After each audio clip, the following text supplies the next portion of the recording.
Okay, well that's the problem. It's covered in oil. Oh god, if that's the case then it's the head gasket's gone. That's what we're faced with. That's definitely gotta be a head gasket blown. I'll clean it up, start the engine and see if the same thing happens again.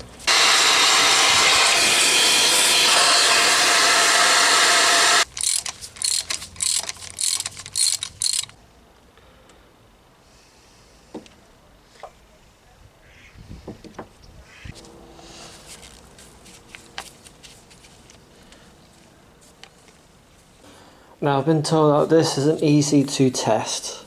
It's got a series of wires and they're all independent or something. And that these do burn out.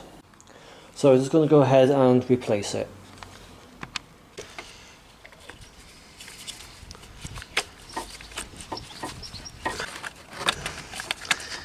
Make sure the connector's back in.